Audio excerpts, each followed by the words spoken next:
ಅವರು ಮಾತಾಡಿದರೆ ಕೆಲ ಅಂಶಗಳನ್ನ ಮಾತಾಡಬೇಕಾದ ಅನಿವಾರ್ಯತೆ ಕಾರಣಕ್ಕೆ ನಾವು ಮಾತಾಡಬೇಕು ಅಂತ ಇಲ್ಲಿ ಬಂದಿರತಕ್ಕಂಥದ್ದು. ಬಂಧುಗಳೇ, ಒಳ ಮೀಸಲಾತಿ ಕುರಿತು ಆಗಸ್ಟ್ 1, 2024 ಸುಪ್ರೀಂ ಕೋರ್ಟ್ ಆರ್ಡರ್ ಬಂತು ಅಂತ ಇಷ್ಟೆಲ್ಲ ಚರ್ಚೆ, ಹೋರಾಟ, ಸಭೆಗಳು, ಕಾರ್ಯಾಗಾರ. ಆದರೆ ಫೆಬ್ರವರಿ 14, 2020 ಅದೇ ದೆಹಲಿಯಲ್ಲಿರ್ತಕ್ಕಂಥ ಮೊನ್ನೆ ಸರ್ವೋಚ್ಚ ನ್ಯಾಯಾಲಯ ಈ SC ಪಟ್ಟಿ ಇರ್ತಕ್ಕಂಥ ಈ ಸ್ಪರ್ಶ OBC ಬಂಜಾರ, ಲಂಬಾಣಿ, ಬೋವಿ, ಕೊರ್ಮಾ, ಕೊರ್ಚ ಈ ಸಮುದಾಯಗಳು ಸಹ SC ಪಟ್ಟಿಯಿಂದ ಅವರು they are not suffering from stigma of untouchability practice. ಅಂದರೆ ಅವರು ಸ್ಪರ್ಶ ಜಾತಿಗಳು ಅಸ್ಪೃಶ್ಯರಲ್ಲ, ಸಾಮಾಜಿಕ ಬಹಿಷ್ಕಾರ ಅಸ್ಪೃಶ್ಯಾಚರಣೆಗೆ ಒಳಪಟ್ಟಿಲ್ಲ ಅನ್ನೋ ಕಾರಣಕ್ಕೆ ಅವ್ರನ್ನ ತೆಗೆದಾಕ್ಬೇಕು, ಎಕ್ಸ್ಕ್ಲೂಡ್ ಮಾಡಬೇಕಂತೇಳಿ NCLCಗೆ ಡೈರೆಕ್ಷನ್ ಕೊಟ್ಟು national commission for scheduled caste ಇಂದ ಸರ್ಕಾರದ ಮುಖ್ಯ ಕಾರ್ಯದರ್ಶಿಗೆ ಬರೆದಿರ್ತಕ್ಕಂಥ ಪತ್ರವೂ ಸಹ, ಆದೇಶವೂ ಸಹ ಭಾರತ ದೇಶದ ಅದೇ ಸುಪ್ರೀಂ ಕೋರ್ಟ್ ಆರ್ಡರ್. ಅದ್ರ ಬಗ್ಗೆ ಯಾರು ಸಹ ಮಾತಾಡಲ್ಲ, ಗೊತ್ತಿದ್ರು ಸಮೇತ. ಅದು ಯಾವ ಭಯ, ಆತಂಕ ಅವರಲ್ಲಿ ಆವರಿಸಿದೆಯೋ ಅದು ನನಗೆ ಗೊತ್ತಿಲ್ಲ. ಒಂದು. ಎರಡನೇದು, ಒಳ ಮೀಸಲಾತಿ ವಿಚಾರದಲ್ಲಿ ಎಲ್ಲ ನಮ್ಮ ಸಹೋದರರು ಅಸ್ಪೃಶ್ಯ ವಲಯ ಮಾಧವರು ಇಬ್ಬರು ಮಾತಾಡ್ತಾ ಇದ್ದಾರೆ. ಆದರೆ ಯಾರು ಸಹ ಸುಪ್ರೀಂ ಕೋರ್ಟ್ ಆರ್ಡರ್ನ ಇಟ್ಕೊಂಡು ಯಾರು ಮಾತಾಡ್ತಾ ಇಲ್ಲ. ಸುಪ್ರೀಂ ಕೋರ್ಟ್ ಆರ್ಡರ್ನ ಕೋಟ್ ಮಾಡಬೇಕು ಅಂತಂದ್ರೆ where is the supreme court order? So ಆ ಕಾರಣಕ್ಕೆ ಆ ಸುಪ್ರೀಂ ಕೋರ್ಟ್ ಆರ್ಡರ್ ಏನ್ ಹೇಳುತ್ತೆ, that reservation should be distributed through manner of sub classification but among the scheduled caste ಅಂತ ಹೇಳುತ್ತೆ. ಮೀಸಲಾತಿ ಸಿಗಬೇಕು, ಒಳ ಮೀಸಲಾತಿನೂ ಸಿಗಬೇಕು. ಯಾರಿಗೆ? ಅವರು ಪರಿಶಿಷ್ಟ ಜಾತಿಯವರೇ ಆಗಿರಬೇಕು. ಮತ್ತೆ ಆ ಪರಿಶಿಷ್ಟ ಜಾತಿ ಒಳಗಡೆ ಯಾರಿಗೆ ದಕ್ಕಿಲ್ವೋ, ಸಿಕ್ಕಿಲ್ವೋ ಅವ್ರನ್ನ ಐಡೆಂಟಿಫೈ ಮಾಡಿ ಎಂಪರಿಕಲ್ ಡಾಟಾ ತಗೊಂಡು ಅವ್ರು ಸಿಗಬೇಕು ಅನ್ನೋದೇ ಸಬ್ ಕ್ಲಾಸಿಫಿಕೇಶನ್, ಇಂಟರ್ನಲ್ ರಿಸರ್ವೇಷನ್ ಇರ್ತಕ್ಕಂಥದ್ದು. ಆದರೆ ನಾವಿಲ್ಲೇನು ಮಾಡ್ತಾ ಇದ್ದೀವಿ ಇವತ್ತು, ಸಾಮಾಜಿಕವಾಗಿ ವಲಯ ಮಾದಿಗ ಸಮುದಾಯಗಳು ಪರಸ್ಪರ ಕೆಸರೆಚ್ಚಾಟ, ಸಾರ್ವಜನಿಕವಾಗಿ ಬೇರೆ ಸಮುದಾಯಗಳ ಮುಂದೆ ನಾವು ಕಿತ್ತಾಡ್ತಾ ಇದ್ದಾರೆ ಅಂತ ಅನ್ನೋದಕ್ಕೆ ನಾವು ಕಾರಣಕರ್ತರಾಗಿದ್ವಿ. ಆದರೆ ಇಲ್ಲಿ ಜನಪ್ರತಿನಿಧಿಗಳು ಯಾರು ಮಾತಾಡ್ತಾ ಇಲ್ಲ. ಆದರೆ ಇಲ್ಲಿ ನಮಗೆ ಅನ್ಯಾಯ ಆಗಿರ್ತಕ್ಕಂಥದ್ದು, ನಮ್ಮ ಸೋದರ ಸಮುದಾಯ ಮಾದಿಗ ಸಮುದಾಯದವರು ಕೆಲವು ಮಾತಾಡ್ತಾರೆ, ವಲಯ ಸಮುದಾಯದವರು ನಮ್ಮನ್ನೆಲ್ಲ ದೋಚ್ಕೊಂಡ್ಬಿಟ್ಟಿದ್ದಾರೆ, ಕಿತ್ಕೊಂಡ್ಬಿಟ್ಟಿದ್ದಾರೆ, ಪಡ್ಕೊಂಡ್ಬಿಟ್ಟಿದ್ದಾರೆ ಅಂತ ಪದ ಬಳಕೆ ಮಾಡ್ತಾ ಇದ್ದಾರೆ. ಇದನ್ನ ನಾನು ಖಂಡಿಸ್ತೀನಿ. ಮತ್ತೆ ಜನಸಂಖ್ಯೆಯಲ್ಲಿ ಮಾದಿಗರು ಕಡಿಮೆ ಇದ್ದಾರೆ, ಜಾಸ್ತಿ ತೋರಿಸ್ಬಿಟ್ಟಿದ್ದಾರೆ, ನಾವು ಜಾಸ್ತಿ ಇದೀವಿ ಅಂತ ನಮ್ಮ ಬ್ರದರ್ಸ್ಗಳು ಮಾತಾಡ್ತಾ ಇರ್ತಾರೆ. ಎರಡೂ ತಪ್ಪೆ.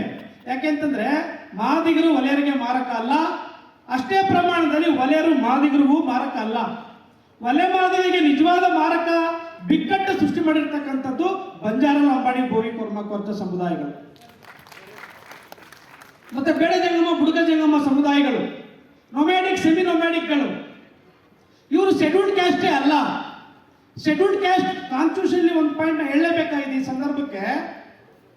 Scheduled caste it is not A caste, it is the group of untouchable communities is called scheduled caste. ಯಾವ ಸಮುದಾಯಗಳು ಅಸ್ಪೃಶ್ಯ ಆಚರಣೆಗೆ ಒಳಪಟ್ಟಿದಾವೋ ಆ ಸಮುದಾಯಗಳ ಪಟ್ಟಿನೇ ಶೆಡ್ಯೂಲ್ಡ್ ಕ್ಯಾಸ್ಟ್. ಶೆಡ್ಯೂಲ್ ಅಂದ್ರೆ ಲಿಸ್ಟು, ಕ್ಯಾಸ್ಟ್ ಅಂದ್ರೆ ಜಾತಿ.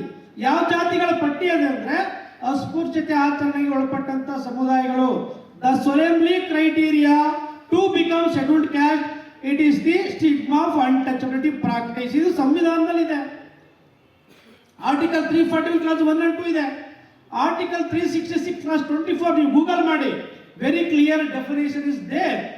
V have to read, we have to understand and we have to educate our brothers and sister. ಇದನ್ನು ಯಾರು ವೇದಿಕೆಯಲ್ಲಿ ಹೇಳಲ್ಲ. ಯಾಕೆ ಹೇಳಲ್ಲ? ಯಾಕೆಂದ್ರೆ ಬಾಬಾ ಸಾಹೇಬ್ ಹೇಳಿದ್ದಾರೆ ವೆರಿ ಕ್ಲಿಯರ್ ಆಗಿ, in this country between touchables and untouchables struggle is permanent phenomena ಅಂತ. ಯಾಕೆ ಇದನ್ನ ನಾವು ಇಂಟರ್ಪ್ರಿಟ್ ಮಾಡಲ್ಲ? ಯಾಕೆ ವಿಮರ್ಶೆಗೆ ಯಾಕೆ ಒಳಪಡಿಸಲ್ಲ? ಇದನ್ನ ಹಾಕೋದು ಬಾಬಾ ಸಾಹೇಬ್ರ ಫೋಟೋ, ಅದ್ರ ಸಿದ್ಧಾಂತನ ಯಾರು ಹೇಳಲ್ಲ ಇಲ್ಲಿ. In this country between touchables and untouchables struggle is permanent phenomena. ಆ ಮಾತು ಸತ್ಯ ಆಗಿದೆ. ಬಾಬಾ ಸಾಹೇಬ್ರು ಹೇಳಿರ್ತಕ್ಕಂಥ, ಬರೆದಿರ್ತಕ್ಕಂಥ ಒಂದೊಂದು ಅಂಶಗಳು ಸಹ ಅಕ್ಷರಶಃ ಸತ್ಯ ಸಾಬೀತಾಗ್ತದೆ ಈ ಜಗತ್ತಲ್ಲಿ. ಸೊ ಆ ಕಾರಣಕ್ಕೆ ನಮಗೆ ಬಾಬಾ ಸಾಹೇಬ್ರೆ final. Rule of law is the democracy, back of the democracy. ಕಾನೂನನ್ನ ಆಧಾರವಾಗಿ ಇಟ್ಕೊಂಡು ಮಾತಾಡಬೇಕು. ಭಾವನಾತ್ಮಕವಾಗಿ ಕೆಲವೊಂದ್ಸಲ ನಾವು ಒಳ್ಳೇದಾಗ್ಬೋದು, ಭಾವನಾತ್ಮಕವಾಗಿ ಬೇಕು, ಸಾಮಾಜಿಕವಾಗಿ ಬೇಕು. ಡೆಮಾಕ್ರಸಿಲಿ ನಾವು ಇದ್ದೀವಿ. ಜನಾಂದೋಲನಗಳು ಬೇಕು, ದೊಡ್ಡ ಪ್ರಮಾಣದ ಜನಾಂದೋಲನ ಬೇಕು. ಆದ್ರೆ ಕಾನೂನು ಬದಲಾವಣೆ ಆಗ್ಬಿಡಲ್ಲ. ಆ ಜನಾಂದೋಲನ ಆ ಕಾನೂನು ವ್ಯಾಪ್ತಿಗೆ ಒಳಪಟ್ಟಂತೆ ಫಲಿತಾಂಶವನ್ನು ಪಡ್ಕೊಳ್ಳೇಬೇಕಾದ ವ್ಯಾಪ್ತಿ ವಿತ್ ಇನ್ ದ ಲಾ ಆಂಬಿಟ್ ಒಳಗಡೆ ಆದಾಗ ಮಾತ್ರ ನಾವು ಸಕ್ಸಸ್ ಆಗ್ತೀವಿ. ಸೊ ಆ ಕಾರಣಕ್ಕೆ ಬಂಧುಗಳೇ, ನಾವಿಲ್ಲಿ ಸ್ಪಷ್ಟ ಜಾತಿ ನಮ್ಮ ಚಂದ್ರಶೇಖರ ಬದರು ಎಲ್ಲ ಹೇಳ್ತಾರೆ, ಅವರೇ ಬರ್ಕೊಂಡಿದ್ದಾರೆ PPTಲಿ ಸ್ಪಷ್ಟ ಜಾತಿಗಳು ಬಂಜಾರ, ಗೋವಿ, ಲಂಬಾಣಿ ಅಂತ ಅವರೇ ಹೇಳ್ತಾರೆ. ಆದ್ರೆ ಅಸ್ಪೃಶ್ಯ ಜಾತಿ ಪಟ್ಟಿ ಒಳಗಡೆ ಈ ಸ್ಪಷ್ಟ ಜಾತಿಗಳಿಗೆ ಏನ್ ಕೆಲಸ ಅಂತ ಯಾರು ಯಾಕೆ ಕೇಳ್ತಾ ಇಲ್ಲ? ಯಾಕೆ ನಮ್ಮ ಸಹೋದರ ಚಂದ್ರಶೇಖರ್ ಯಾಕೆ ಮಾತಾಡಲ್ಲ? 14 ಜನ ಒಡ್ರು ಲಂಬಾಣಿ MLAಗಳಿದ್ದಾರೆ ಇವತ್ತು ಪ್ರೆಸೆಂಟ್ಲಿ. ಅದು ಏನು Shivaraj Tangadagi district in charge minister Koppal. ಆ ಸ್ವಾಮೀಜಿ ಬೋವಿ ಸ್ವಾಮೀಜಿ ಅವರು ಇಡೀ ತನ್ನ ಸಮುದಾಯನ ಕಂಟ್ರೋಲ್ ಇಟ್ಕೊಂಡಿದ್ದಾರೆ ಈ ಕೊಲಂಬೋ ವಿಚಾರದಲ್ಲಿ. ಲಂಬಾಣಿಗಳು ಅಷ್ಟೇ, ಕೊರ್ಮಾ ಕೊರ್ಚೆಗಳು ಅಷ್ಟೇ. ಆದರೆ ನಾವು ಒಲೆ ಮಾದಿಗರ ಪರಸ್ಪರ ಕೆಸರಚಾಟವನ್ನು ಅವ್ರಿಗೆ ಎನ್ಕೇಜ್ ಮಾಡ್ಕೊಳ್ತಾ ಇದ್ದಾರೆ ಅನ್ನೋದು ಸಹ ಈ ಸಂದರ್ಭದಲ್ಲಿ ಗಮನಾರ್ಹ ಸಂಗತಿ. ನಾವು ಇದನ್ನು ಅರ್ಥ ಮಾಡ್ಕೋಬೇಕು ದಯಮಾಡಿ. ಮತ್ತೆ ನಮ್ಮ ಬಲಗೈ ಸಮಿತಿ 2 ಅಂಶಗಳನ್ನ ನಾನು ಉಲ್ಲೇಖ ಮಾಡಲೇಬೇಕು. ಇದು ಟೈಮ್ನ ಅಭಾವ ಅಲ್ಲ, ಬಟ್ ಕೊನೆಗೆ ಹೋಗುವಾಗ ನಾವೆಲ್ಲ 100 ಜನದ್ದು 1,000 ಜನ ಟೈಮ್ಗಳು ಪಡ್ಕೊಂಡು ವಾಪಸ್ ಹೋಗುವಾಗ ನಾವು ಏನ್ ತಗೊಂಡು ಹೋಗ್ಬೇಕು? ಖಾಲಿ ತಲೆ ಖಾಲಿ ಜೋಬಲ್ಲಿ ಹೋದ್ರೆ ಪ್ರಯೋಜನ ಏನಾಗುತ್ತೆ? ಬಲಗೈ ಒಕ್ಕೂಟದಲ್ಲಿ ಇಂಟೆಲೆಕ್ಚುಯಲ್ ಯುವಕರಿಗೆ, ಸಿಸ್ಟರ್ಸ್ಗೆ, ಬ್ರದರ್ಸ್ಗೆ ಅವಕಾಶ ಕೊಡಬೇಕು. ಇಲ್ಲಾಂದ್ರೆ ಯಾವುದೇ ಕಾರಣಕ್ಕೂ ಸಕ್ಸಸ್ ಆಗಲ್ಲ ಇದು. ಸೊ ಬೇಕು, ನಮ್ಮ ತಂದೆ ತಾಯಿನ ಅವ್ರು ಏನು ಓದಿರೋದು ನಾವು ನಮಸ್ಕಾರ ಮಾಡೇ ಮಾಡ್ತೀವಿ. ನಮ್ಮ ಹಿರಿಯವರು ತಂದೆ ತಾಯಿ ಆಗಿರ್ಲಿ, ಮಾರ್ಗದರ್ಶಕರಾಗ್ಲಿ, ಅವರು ಮುಂದಿನ ಪೀಳಿಗೆನ ಗುರುತಿಸಬೇಕಾದಂತೂ ಅವರ ಆದ್ಯ ಕರ್ತವ್ಯ. ಮತ್ತೆ ಸ್ವಾಮೀಜಿಯವರು ಪೂಜನೀಯರು ಬೇಕು, ನೈತಿಕವಾಗಿ, ಆಧ್ಯಾತ್ಮಿಕವಾಗಿ, ಸಾಮಾಜಿಕವಾಗಿ ಎಚ್ಚರಗೊಳಿಸೋದಕ್ಕೆ ಮುನ್ನಡೆಸೋದಕ್ಕೆ ಬೇಕು. ಬಟ್ ಅದೇ ರೀತಿಯ ನಾಯಕತ್ವ ಗುಣ ಇರ್ತಕ್ಕಂತಹ ಮತ್ತೆ ಇಂಟೆಲೆಕ್ಚುಯಲ್ ಕೆಪಾಸಿಟಿ ಇರ್ತಕ್ಕಂಥ ಎಷ್ಟೊಂದು ಸಾವಿರಾರು ಜ್ಞಾನ ಇದೆ, ಬಟ್ ಧೈರ್ಯದ ಕೊರತೆ ಇದೆ. ಧೈರ್ಯ, ಜ್ಞಾನ, ತ್ಯಾಗ ಮನೋಭಾವನೆ, ದೃಢ ಸಂಕಲ್ಪ ಇರ್ತಕ್ಕಂಥ ವ್ಯಕ್ತಿಗಳನ್ನ ಎಲ್ಲಿವರೆಗೆ ಈ ವಲಯರು ಗುರುತಿಸಲ್ವಾ ಅಲ್ಲಿವರೆಗೂ ವಲಯ ಸಮುದಾಯ ಉದ್ಧಾರ ಆಗಲ್ಲ. ನೆವರ್ ಪಾಸಿಬಲ್ ಉದ್ಧಾರ ಆಗೋದಕ್ಕೆ. ಒಳ ಪ್ರತಿಷ್ಠೆ, ಲಾಭ ನಷ್ಟ ಇದೆಲ್ಲ ಯಾಕೆ ನಮ್ಗೆ ಬೇಕು? ಬಾಬಾ ಸಾಹೇಬ್ ಒಬ್ಬರೇ ಸಾಕು ನಮಗೆ. ಸೊ ಆ ಕಾರಣಕ್ಕೆ ಮಾದಿಗ ಸಮುದಾಯವನ್ನ ದೂಷಣೆ ಮಾಡೋದು ನಮ್ದು ತಪ್ಪೆ, ಅವ್ರು ನಮ್ಮನ್ನು ಮಾಡೋದು ಅವ್ರದ್ದು ತಪ್ಪೆ. ಮತ್ತೆ ನಾವಿಬ್ಬರು ಸೇರ್ಕೊಂಡು ಆ ಸ್ಪಷ್ಟ ಜಾತಿಗಳಿಗೆ 5% ಒಲೆ ಮಾದಿಗರ ಹಕ್ಕು ಅವಕಾಶಗಳನ್ನ ತಗೊಳ್ಳೋದಕ್ಕೆ ಅವ್ರು ಯಾರೇ ಅವರು ಸ್ಪಷ್ಟ ಜಾತಿಗಳು ಹೂವಾರ್ತೆ ಧರಿಸ್ಕೊಲ್ಲ. ಮತ್ತೆ ಇದು ಒಂದಾಯ್ತು, ಬಲಗೈ ಬಳಸಬೇಕು ಅಂತ ತಮ್ಮ ಅಭಿಪ್ರಾಯನ ಸಿದ್ದಯ್ಯ ಸಾಹೇಬ್ ಹೇಳಿದರು. ಆದ್ರೆ ಬಲಗೈಯಿಂದ ಬಳಸೋದಿಕ್ಕೆ ಕಾನೂನಲ್ಲಿ ಅವಕಾಶ ಇದೆಯಾ?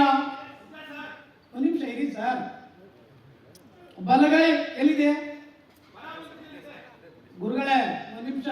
ಬಲಗೈ ಪದ ಇದು ಅಸ್ಪೃಶ್ಯ ಜಾತಿಗಳ ಪಟ್ಟಿ. ಇದು ಮಾತಾಡಕ್ಕೆ ಅವಕಾಶ ಮಾಡಿಕೊಡಿ. ಒಂದು ನಿಮಿಷ ಸರ್, ದಯವಿಟ್ಟು ಕುತ್ಕೊಳ್ರಿ. ನೀವು ಮಾತಾಡಕ್ಕೆ ಅವಕಾಶ ಮಾಡ್ಕೊಡಿ ದಯಮಾಡಿ. ಅವ್ರಿಗೆ ತೊಂದರೆ ಮಾಡ್ಬೇಡಿ. ತೊಂದರೆ ಮಾಡೋದು ಸರಿ ಇರೋದಿಲ್ಲ, ಹೇಳ್ತಾ ಇದೀವಿ. ಮಾತಾಡ್ರಿ. ಬಲಗೈ ಪದ ಬಳಸೋದಿಕ್ಕೆ ಒಕ್ಕೂಟಕ್ಕೆ ಅದೇನಿದೆ ಯಾವ್ದಾರ ಹೆಸರಿಟ್ಕೋಬಹುದು, ಏನು ಸಮಸ್ಯೆ ಇಲ್ಲ. ಆದ್ರೆ ಬಲಗೈ ಅನ್ನೋದಕ್ಕೆ ಒಂದು ಲೀಗಲ್ ಸ್ಯಾಂಟಿಟಿ ಬೇಕಲ್ಲ. ಲೀಗಲ್ ಸ್ಯಾಂಟಿಟಿ ಒಂದು ನಿಮಿಷ ಇರ್ಲಿ ಸರ್, ಇರ್ಲಿ ಇರ್ಬೇಕಾದ್ರೆ ಬಲಗೈ ಸಮುದಾಯ, ಎಡಗೈ ಸಮುದಾಯ, ಇದು ನನ್ನ ಅಭಿಪ್ರಾಯ ಹೇಳ್ತಾ ಇದ್ದೀನಿ. It is not mandatory. So Madras provinces ಅಲ್ಲಿ ಈ ಬಲಗೈ ಅನ್ನೋ ಗ್ರೂಪ್ ಅಲ್ಲಿ ಒಟ್ಟು 16 ರಿಂದ 18 ಜಾತಿಗಳು ಒಂದು ಕಡೆ ಇದೆ, ಅದಕ್ಕೆ OBCಗಳನ್ನು ಸೇರಿಸಿ. ಎಡಗೈ ಅನ್ನೋ ಪದ 9 ಜಾತಿಗಳಿದೆ, ಅದರಲ್ಲಿ 9ನೇ ಜಾತಿ ಮಾದಿಗ ಸಮುದಾಯ. ಬಲಗೈ ಅನ್ನೋದು ಒಲೆಯೋದು 18 ಪೈಕಿ 12 13 ಇದೆ. ಬಟ್ ಈ OBCಗಳು ಯಾರು ಬಳಸ್ತಾ ಇರ್ತಕ್ಕಂಥ ಪದ ನಾವು ಬಲಗೈ ಅಂತ ಬಳಸ್ತಾ ಇದೀವಿ. ಆದ್ರೆ ಇದು OBC ಪಟ್ಟಿಯಿಂದ ಬಂದಿರತಕ್ಕಂಥದ್ದು. ಅದಕ್ಕೆ ನಾನು ನೆಕ್ಸ್ಟ್ ಟೈಮ್ ಡಾಕ್ಯುಮೆಂಟ್ ಬೇಕಾದ್ರೆ ಕೊಡ್ತೀನಿ. ನಾವು ಯಾವುದು ಸಾಧ್ಯ ಆಗುತ್ತೆ ಅದನ್ನು ಬಳಸೋಣ. ಆದರೆ ಈ ಬಲಗೈ ಸಮುದಾಯ ಅನ್ನೋದಕ್ಕಿಂತ ವಲಯ ಮಾದಿಗ ಅನ್ನೋದಕ್ಕೆ ಗೆಜೆಟ್ ಲಾ ಇದೆ. ವಲಯ ಅನ್ನೋದು ಅಪಮಾನದ ಸಂಕೇತ ಅಲ್ಲ, ಇದು ಸ್ವಾಭಿಮಾನದ ಸಂಕೇತ ಬ್ರದರ್. ವಲಯ ಅನ್ನೋದಕ್ಕೆ ಅವಮಾನ ಎಲ್ಲಿಂದ ಆಗಬೇಕು ನಮಗೆ? ಸೊ ಈ ಕಾರಣಕ್ಕೆ ಅವರೆಲ್ಲ ಮಾದಿಗ ಬರಿತಾ ಇದ್ದಾರೆ. ರೈಟ್, ಮಾದಿಗನೇ ಬರಿಬೇಕು ಅವರು. ನಾವು ವಲಯರೇ ಬರಿಬೇಕು. It is my perception, it is not order. ಜೊತೆಗೆ ಈ ವಲಯ ಮಾದಿಗರನ್ನ ಒಂದು ಅವಿನಾಭಾವ ಸಂಬಂಧ ಇದೆ. ನಮ್ಮ ಒಂದು 16 ಜನ ವಲಯರು 4 ಜನ, ಮಾದಿಗರು 4 ಜನ, 8 ಜನದ ಸಣ್ಣ ಸ್ವಾರ್ಥ ಅಥವಾ ಒಂದು ಐಡೆಂಟಿಟಿಗೋಸ್ಕರ 95 ಲಕ್ಷ ಇರ್ತಕ್ಕಂಥ ವಲಯ ಮಾದಿಗ ಸಮುದಾಯ ಒಡೆದು ನುಚ್ಚು ನೂರು ಹಾಕಬಾರ್ದು. ಸ್ಪರ್ಶ ಜಾತಿಗಳನ್ನ ಎಲ್ಲಿವರೆಗೆ ತೆಗೆಯಲ್ವೋ ಅಲ್ಲಿವರೆಗೆ ಒಳ ಮೀಸಲಾತಿನೇ ಜಾರಿ ಆಗಲ್ಲ ಅನ್ನೋದು ನನ್ನ ವಿಚಾರ. ಮತ್ತೆ ಬೇಡ ಜಂಗಮ ಬುಡುಗ ಜಂಗಮದಲ್ಲಿ ಹೆಸರಲ್ಲಿ ವೀರಶೈವ ಲಿಂಗಾಯತರು 6 ಲಕ್ಷಕ್ಕೂ ಹೆಚ್ಚು ನಕಲಿ SC ಪ್ರಮಾಣ ಪತ್ರವನ್ನು ಪಡ್ಕೊಂಡಿದ್ದಾರೆ. ಇದನ್ನ ಯಾಕೆ ನಮ್ಮ ರಾಜ್ಯ ಸಮಿತಿಯವರು ಮಾತಾಡಲ್ಲ? ಯಾಕೆ ಮಾತಾಡಲ್ಲ? ಯಾವ MLA ಮಿನಿಸ್ಟರ್ ಮಾತಾಡಲ್ಲ, ಸಿದ್ದಯ್ಯ ಅವರು ಮಾತಾಡಲ್ಲ, ಸ್ವಾಮೀಜಿಯವರು ಮಾತಾಡಲ್ಲ. ಅದಕ್ಕೆ ನೀವೇ ಮಾತಾಡ್ಬಿಟ್ರೆ ನಾನು ಕೃಷ್ಣ ಇಲ್ಲಿ ಬಂದು ಮಾತಾಡೋ ಅಗತ್ಯ ಇಲ್ಲ. ಒಂದು ಅದನ್ನೇ ಆದಿ ಕರ್ನಾಟಕ ಆದಿ ದ್ರಾವಿಡದ ಹೆಸರಲ್ಲಿ 5 ಲಕ್ಷ ಜನ ಯಾರಿದ್ದಾರೆ ಅಂತಂದ್ರೆ ಈ ಫೇಕ್ ಕ್ಯಾಸ್ಟ್ ಸರ್ಟಿಫಿಕೇಟ್ ಅವರೇ ಅಲ್ಲಿರ್ತಕ್ಕಂಥದ್ದು. ಅದಕ್ಕೆ ಅದನ್ನು ಸಹ ಮಾತಾಡಬೇಕು. ಕೊಲಂಬೋಗಳನ್ನ ಕಿತ್ತು ಬಿಸಾಕಬೇಕು. ಒಲೆ ಮಾದರಿನ ಒಂದು ಮಾಡೋದಕ್ಕೆ ಎಲ್ಲಾ ಪ್ರಾಮಾಣಿಕ ಪ್ರಯತ್ನಗಳ ಮಾಡಬೇಕು. ಈ ವೀರಶೈವ ಸಮುದಾಯದ ಲಿಂಗಾಯತರು ಬೇಡಜಂಗಮೇಶ್ವರ ತಗೊಂಡಿರ್ತಕ್ಕಂಥ ಎಲ್ಲ ನಕಲಿ ಜಾತಿಗಳನ್ನ ಪ್ರಮಾಣ ಪತ್ರಗಳನ್ನ ಮಾನ್ಯ ಮಾದೇವಪ್ಪನವರು ಅದನ್ನ ರದ್ದು ಮಾಡೋದಕ್ಕೆ ಸೂಕ್ತ ಕ್ರಮ ತಗೊಳ್ಬೇಕು. ಇವತ್ತಿನ ನನ್ನ ಸಮಯಕ್ಕೂ ಇವತ್ತಿನ ಸಭೆಗೂ ಒಂದು ಕಾಕತಾಳಿ ಕೋಇನ್ಸಿಡೆಂಟ್ ಇದೆ. ಇವಾಗ 4:15 ಸಭೆಯಲ್ಲಿ ಪ್ರಾರಂಭ ಆಗಿದೆ.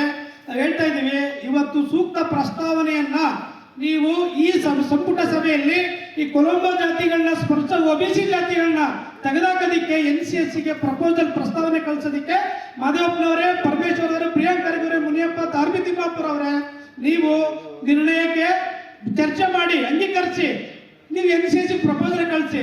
ಇಲ್ಲ ಅಂತಂದ್ರೆ ಈ ಸಮುದಾಯದ ದೃಷ್ಟಿಕೋನದಲ್ಲಿ ಸಾಮಾಜಿಕವಾಗಿ, ನೈತಿಕವಾಗಿ ಮತ್ತು ರಾಜಕೀಯವಾಗಿ ನೀವೆಲ್ಲ ಕಪ್ಪು ಪಟ್ಟಿಗೆ ಸೇರ್ಕೊಳ್ತೀರಿ ಅಂತ ಹೇಳೋದು ಇಷ್ಟಪಡ್ತಾ ನನಗೆ ಮಾತಾಡಕ್ಕೆ ಅವಕಾಶ ಕೊಟ್ಟಿದ್ದು ವಂದಿಸ್ತಾ ಇದ್ದೀನಿ. ಜೈ ಅಂಬೇಡ್ಕರ್, ಜೈ ಭಾರತ ಸಂವಿಧಾನ, ಜೈ ಜೈ ವಲಯ ಮಾದಿಗ.